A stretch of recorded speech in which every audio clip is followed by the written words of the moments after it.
You know how this game works, Priya, Ethan said, his voice smooth as silk, like he was doing me a favor by breaking the news. The execs don't want the coder, they want someone who can sell the dream.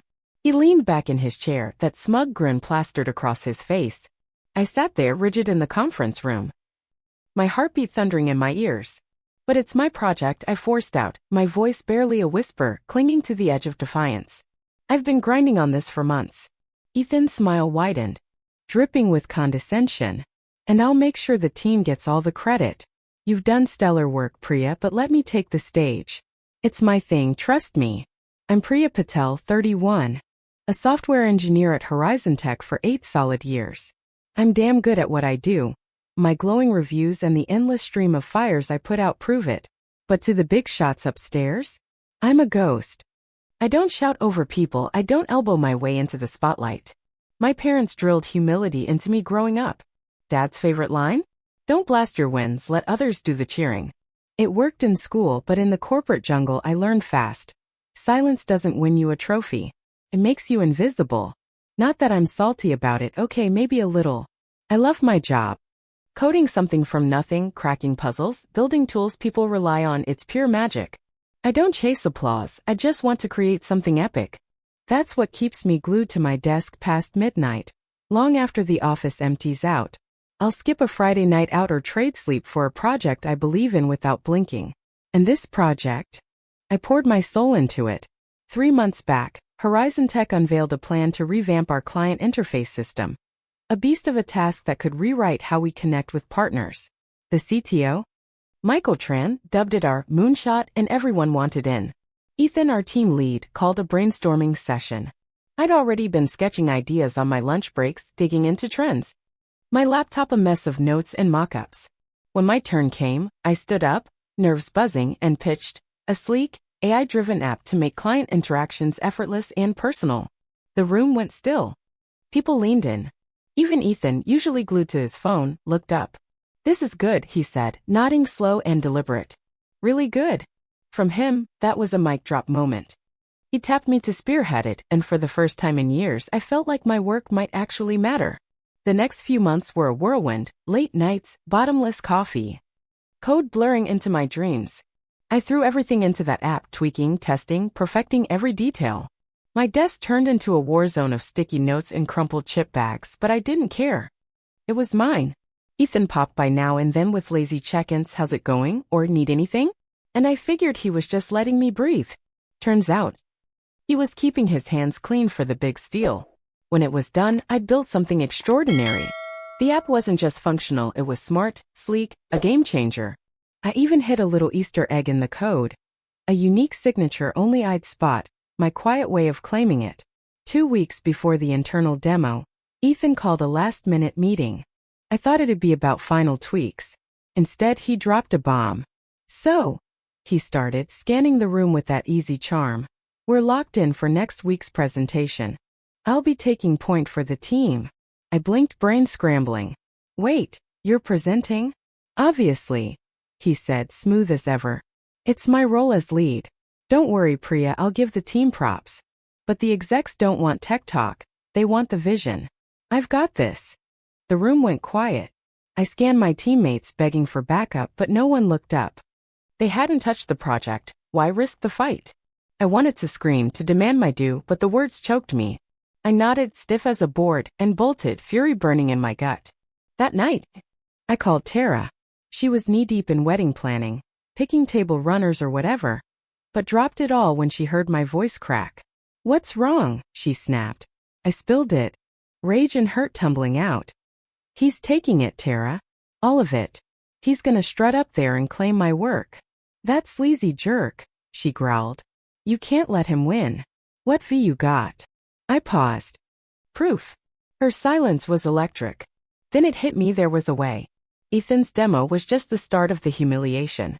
I sat in the corner of that packed conference room, arms locked tight, watching him dazzle the department heads. He flicked through my mock-ups, his voice buttery as he sold his vision. This app one created, he said, waving at the screen, will transform client engagement. Intuitive, adaptable, seamless. That's what I aimed for.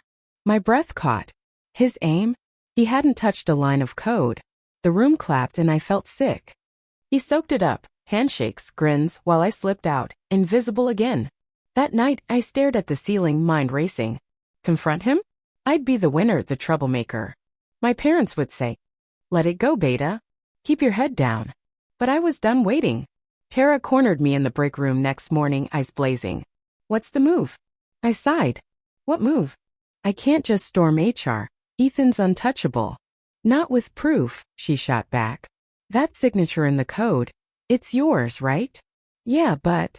"Then use it," she said, fierce. "Make it undeniable." Her words stuck. That week, we plotted in a cozy cafe, her wedding binder shoved aside for my fight. "Next big stage," she said, scribbling notes. "When's he showing it off?" "The tech summit." I set gears turning. Investors, press, the works. Her grin was wicked. "That's your shot." We prepped hard. Tara drilled me. Rehearse, refine, nail every detail. I'd crash his moment with the truth. What if he flips it? I asked one night, voice trembling. "Makes me the villain?" "You've got facts," she said. "He's got nothing." The stakes loomed. Ethan wasn't just my boss, he had friends upstairs. Screw this up and I'd be toast. At work, I played nice, nodding in meetings, biting my tongue as he flaunted my app. But inside, I was a wreck. The summit rolled around, a gleaming chaos of suits and screens. I clutched my laptop, palms sweaty, Tara at my side whispering, "You've got this." Ethan hit the stage, all swagger. Launching into his spiel. "I've been crafting this app for months," he lied, my designs glowing behind him. The crowd ate it up. I gripped my seat, fury boiling. Tara nudged me. "Now!" Hands shaking. I hacked the demo feed. The screen flickered, then bam, across the bottom. Developed by Priya Patel. Gasps rippled through the room. Ethan faltered as darting to the screen. "Oh, what, there's a glitch." I stood, legs wobbly but voice firm. "No glitch. That's my app. I built it, every line, every feature." The room froze as I marched forward, laptop in hand. "There's a signature in the code, my mark." "Check it." I flashed it on screen, bold and clear. Whispers erupted. Ethan's face twisted, shock, then rage. "Priya, what the hell?" he hissed. Low and panicked. "You're embarrassing yourself." "No," I snapped, staring him down. "I'm taking what's mine." Execs swarmed the stage, grilling me. I stayed cool, laying it out, my idea, my work. The tide turned. Ethan floundered, excuses crumbling. Backstage, he cornered me livid. "You had no right, eh? You stole my work," I cut in. "I had every right."